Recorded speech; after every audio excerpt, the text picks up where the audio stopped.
morning, I'm Shawn Yao and this is One News Now. The City of Pines is easing travel requirements for tourists as it opens its doors to visitors from outside the region. To tell us more, we have Romel Lopez reporting to us live from Baguio City. Romel, how's the situation over there? Yes, Sean, you're right. Starting today, October 22, tourists from Luzon can now enter the City of Pine, including those tourists from NCR. Some travel requirements will be relaxed as well. Sean, with expected of 17 degrees Celsius at its lowest temperature today, who would not want to enjoy the Baguio breeze? But before coming here, tourists will need to secure an online registration at the Baguio Visita website. In the portal, tourists shall provide more important travel documents like your swab results taken within the last 72 hours, and of course it should be a negative. But at the same time, many travel requirements will be relaxed for the convenience of the tourist. Direct online booking of accommodation is now allowed, provided that it is an accredited hotel. For staycationers, there will be no need to hire accredited tour guides for now. To date, there are almost 3,000 online registrants who would want to enter the city, 500 of whom are from NCR. But just like its pilot opening last October 1, only 200 tourists will be allowed at the same time in the summer capital. This number may increase depending on how effective the tourism bubble will be. City tours will be required services from accredited tour operators only. Staying with relatives or friends in Baguio is not allowed, and tourists are only permitted with a maximum stay of 5 days in the city, after which they need to undergo another swab test. Sean, the LGU Baguio says that although they are opening its door to tourists, they're not in a hurry to let everyone in. Since it's already reopening to tourists for Region 1 tourists, last October 1, only 15 tourists have arrived in the area out of those 59 who applied online. Sean? All right, thank you so much. Glad to hear that Baguio is slowly reopening to tourists. Romel Lopez joining us live from Baguio City. Onto the weather, we have severe tropical storm Pepito slowing down while maintaining its strength overnight. STS Pepito was last spotted earlier today, 380 kilometers west of Juan City in Pangasinan. It is on track to exit the Philippine area of responsibility this morning or later this afternoon. The trough of Pepito, though, will continue to bring cloudy skies and rain showers to parts of northern Luzon, Palawan, and western Visayas. Meanwhile, the rest of the country, including Metro Manila, could experience rain due to localized thunderstorms. Pagasa is also monitoring two other weather disturbances near the PAR, one of which is a tropical depression almost 2,000 kilometers east of extreme northern Luzon. The State Weather Bureau says this particular tropical cyclone is unlikely to enter the Philippine area of responsibility. However, the agency says the low-pressure area less than 2,000 kilometers east of Mindanao could enter PAR and develop into a tropical cyclone in the coming days. And two container vans full of garbage were shipped from the U.S. to Subic Bay Freeport Zone. The Customs Bureau was able to intercept the entry of the container vans after they were flagged for having irregular shipping documents.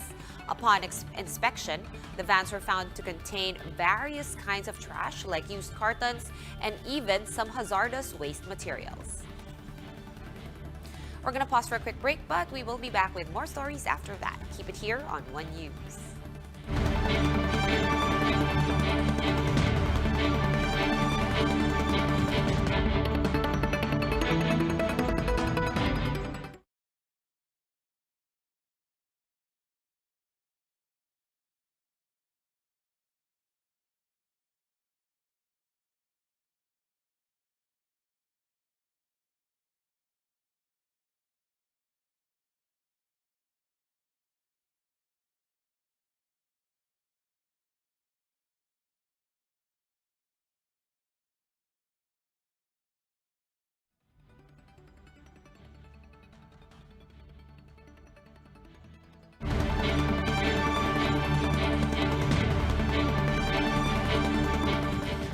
watching One News Now. I'm Sean Yao.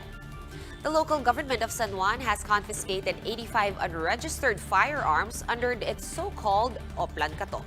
To tell us more about that, we have Greg Gregorio joining us live from San Juan. Hi, Greg. What is Oplan Katok and when was this implemented by the San Juan City government? Sean, the San Juan City government assured its residents that they are closely monitoring peace and security, especially during this pandemic. Their efforts include the netting of unregistered firearms under the PNP's Oplan Katok. Early this morning, the San Juan City Police presented to San Juan Mayor Francis Zamora 85 unregistered firearms confiscated from a number of citizens under the Oplan Katok. This include rifles, shotguns, revolvers, and mostly pistols, and recovered since January this year. Oplan Katok is a campaign wherein the PNP visits firearm holders who have yet to renew their licenses and registration. They will be given an option to either renew their permits or surrender their guns to the police for safekeeping pursuant to Section 19 of RA 10591. The PNP reminds gun owners to renew their licenses 6 months prior to the expiration of the registration to avoid revocation of registration and perpetual disqualification from registration to own firearms.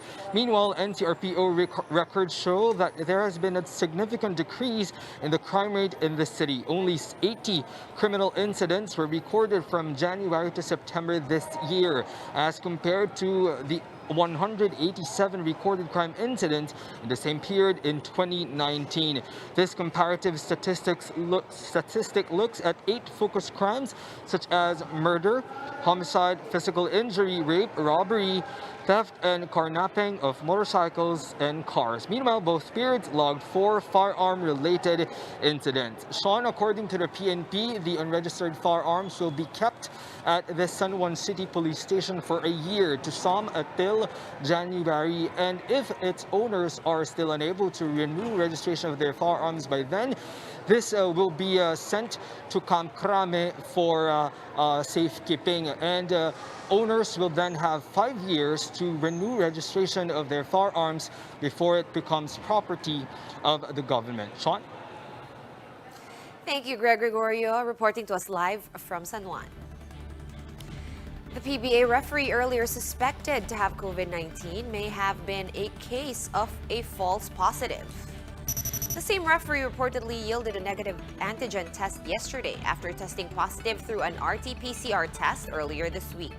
He also remains to be asymptomatic.